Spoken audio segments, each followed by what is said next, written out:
Everyone seems to agree that Rangers just don't hit their mark. They are underpowered and they have no defined identity. Because nobody can agree as to what a Ranger is exactly. It's just a bunch of small concepts in the rough shape of a class. Wizards even admitted to this when they added more optional rules for the Ranger in order to fix them, but they did it wrong. And I'm here to show you how to do Rangers right.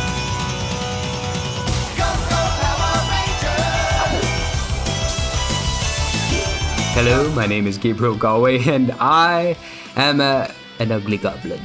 People say that Rangers are broken in a bad way, but I believe that the Ranger has everything that it needs in its toolkit just as they are, except for one secret ingredient that I will be revealing later in this video. But for now, I'm going to show you how to utilize the power of a Ranger. Let's do it, guys! Right. It's morphin' time! But just before I do, I have to tell you that the idea for the Ranger subclass came from my GigaChad council over on Patreon. And if you want to support me and contribute to the ideas for the content that I make, then the link to my Patreon is in the description below. Now, Rangers. Let's stop for a moment and ask, what makes a Ranger a Ranger? My mind immediately goes to a park ranger, whose job is to tend to like a specific ecosystem. They know the land well and are its protector and maintain the balance. Often a park ranger may have to cull an animal, deal with pests or other dangers in this ecosystem. And so they're typically pretty decent at hunting down a target. They also have a set of wilderness survival skills, and in most video games, an animal companion, and are maybe typically a ranged combatant. But the latter is only for you bow-hungry Legolas wannabes, so just get that out of your head for now. Any class can specialize in bow stuff. So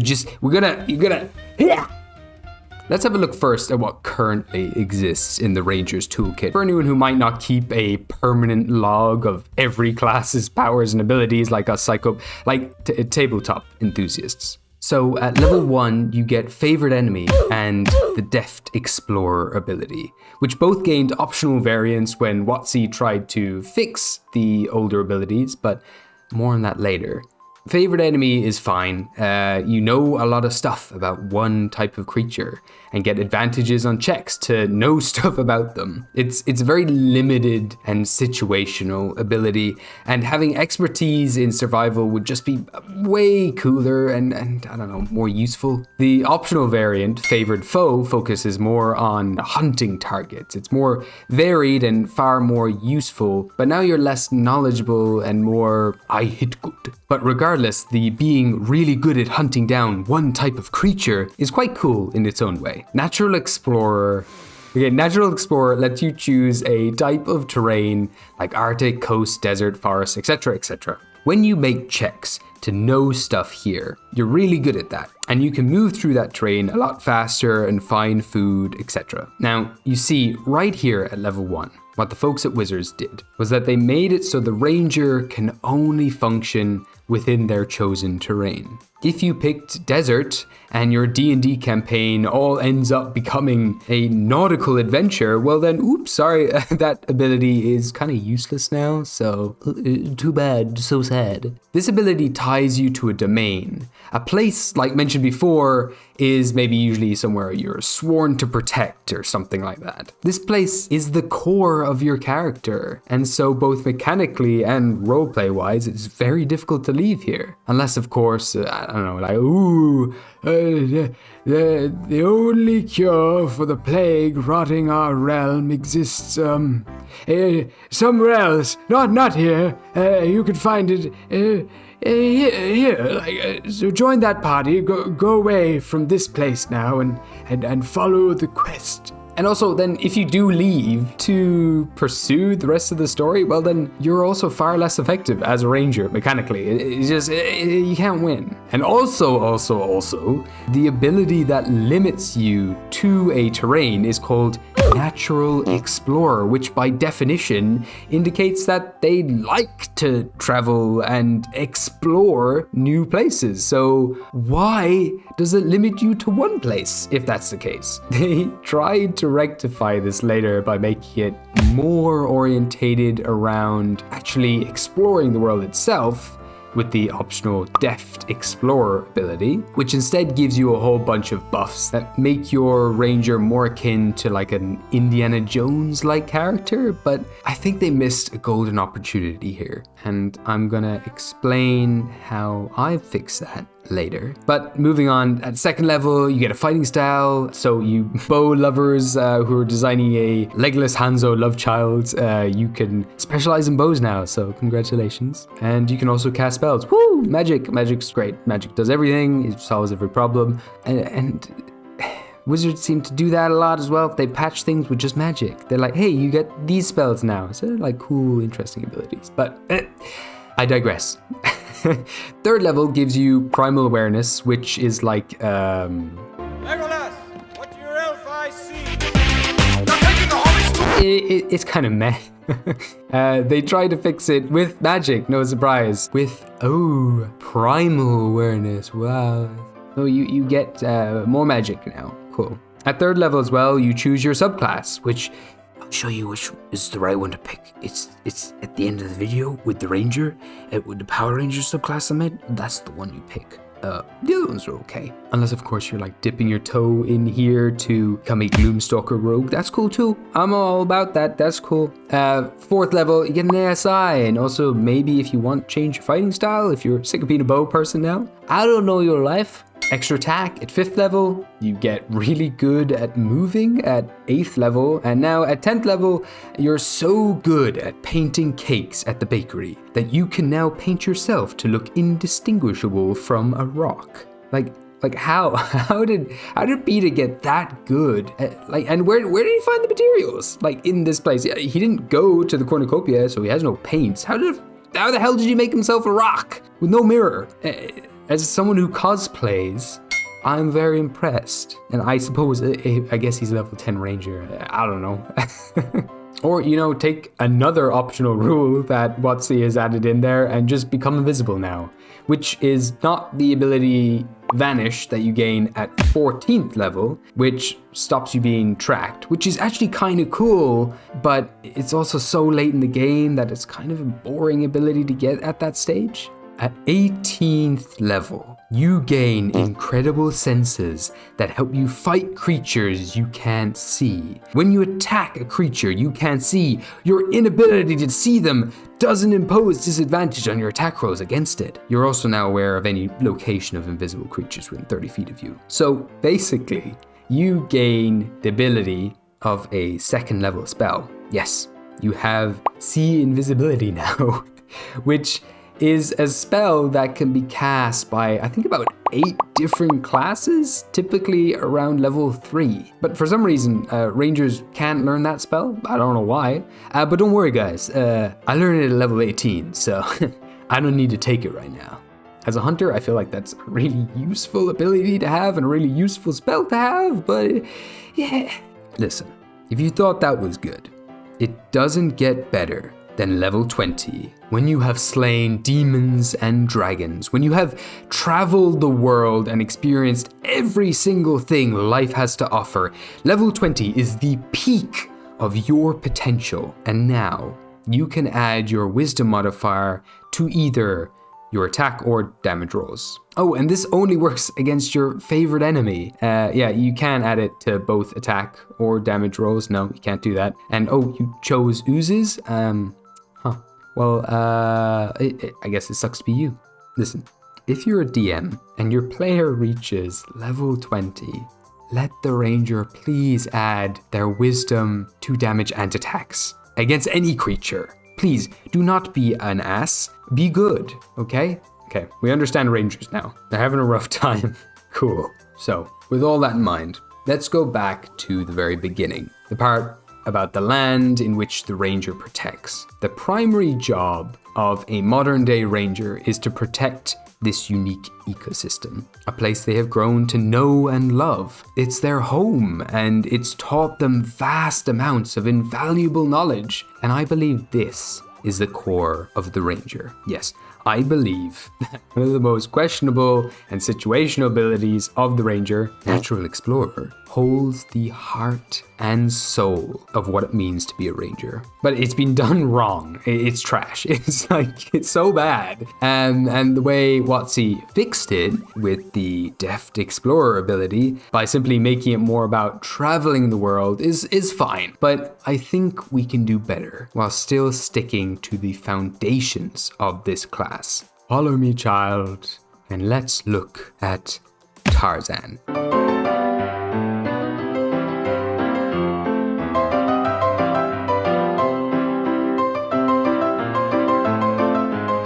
Tarzan is a great example of what a true Ranger should be, according to Dungeons & Dragons design. But the problem with Tarzan is if you take him out of his domain, the movie just really isn't Tarzan anymore. He's not going to be that cool skateboardy parkour guy who surfs on elephants and entangles snakes. No ape, no monkey.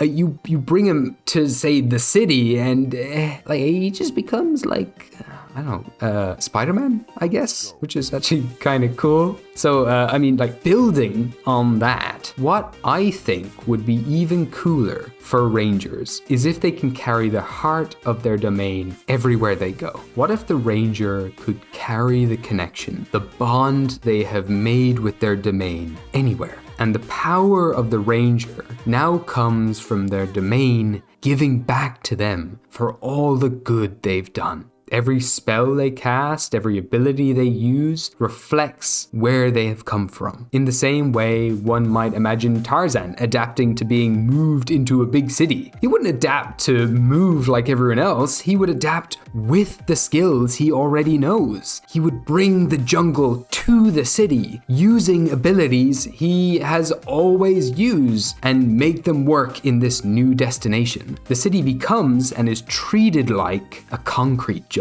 This, I believe, is what Rangers should be. And the Power Rangers do this. Yeah! Remember when the Power Rangers summon the Megazords and each Megazord emerges from a different part of the world? We're doing that. And if you've only watched Voltron, it's the same thing. Listen, hear me out. I did a thing and it's really cool. I've built a subclass for the Ranger that is highly adaptable and customizable. It's more than just, you choose which color Ranger you are and that's it. No, this subclass is so customizable that you can have an entire party only play as this one subclass of Ranger, and everyone will have an entirely different experience, a different identity, and a completely unique set of abilities. Let me show you the Power Rangers Ranger subclass, which is also fully available on my Patreon, by the way, and fixes a lot of the problems with Rangers. It actually makes Rangers really fun to play, despite the base abilities that you get. This works with them and just makes them all feel cool. At 3rd level, you gain access to a Ranger's domain. Now, this can be the same as your Natural Explorer terrain, or maybe it's a new area you've discovered or perhaps saved and now it wishes to give back to you. Consider this a domain in which you have made a deep and powerful connection with. Depending on what domain you choose, you'll gain a different expanded spell list associated with that domain, as well as additional abilities introduced later on. This domain will be the core focus of your Ranger's design, and I have created 6 of them.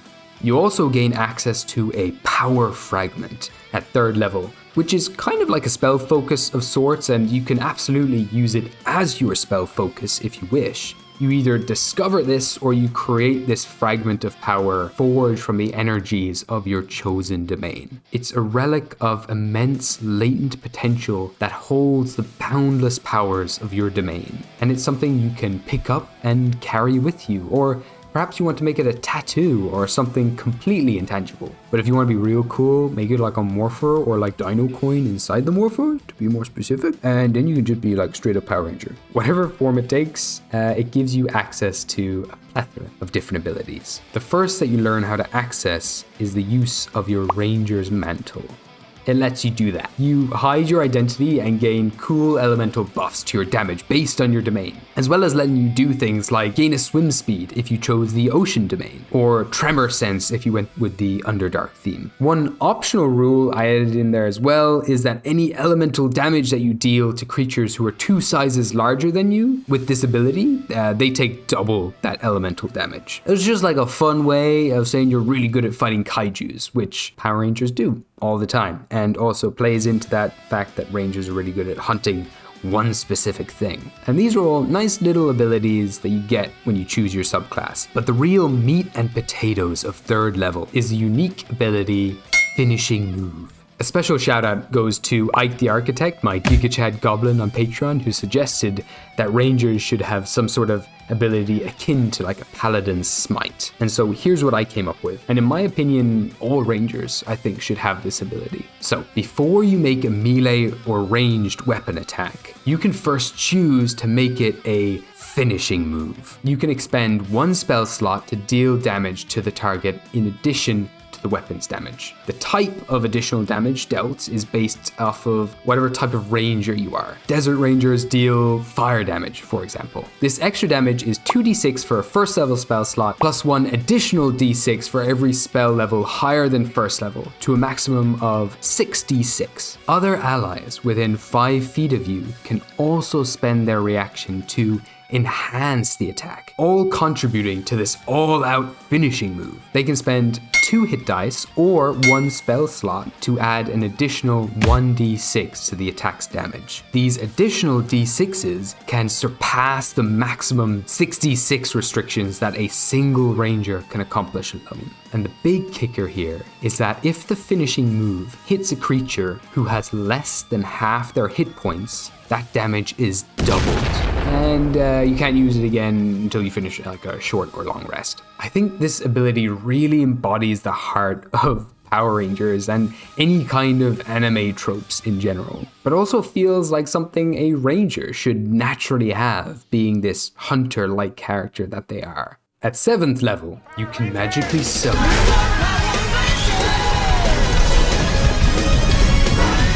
a Megazord, baby! We're making this an ancient, large construct. No baby, medium, or small creatures for this ranger. Nuh-uh. We want something that we can ride into battle. Your Megazord is associated with whatever domain you choose, and they're connected to the energies within your power fragment. You can go wild with the design, and in the original document on my Patreon, I go into details on how to make this construct, and it's also got a semi-customizable stat block. And like I said, it can carry either you or an ally, but it'll be able to do so much more at later levels. At 11th level, your power fragment grows in power, strengthening the bond with your Megazord and empowering your own abilities while your Ranger Mantle is active. Your Megazord can now carry up to 2 people, and while your Ranger Mantle is up, you now deal additional elemental damage, as well as gaining a damage resistance in most cases. And then finally, at 15th level, your Megazord can transform into a huge creature. It can now carry up to 6 creatures, and any creature carried by the Megazord gains 3/4 cover, as well as becoming resistant to any damage type the Megazord is immune to. While transformed this way, the Megazord also deals an additional 1d6 of damage for each creature it's carrying. However, it can no longer take any actions by itself, but it can move and use bonus actions. But any creatures carried by the Megazord can spend their action to have the Megazord make an attack, move, or take any other action. So now, you and your party all get to pilot the Megazord. I do, I got the leg. Your leg too! I have the arm. We all have to move together. Just like they do in the show. You get to be the Power Rangers. You don't even all need to be the Power Rangers to benefit from this, which is so cool. It's just like the TV show is great. And it feels like a high level ability. Also, as long as the Megazord has a certain amount of hit points, creatures inside it are always able to breathe. So you can like fight in space.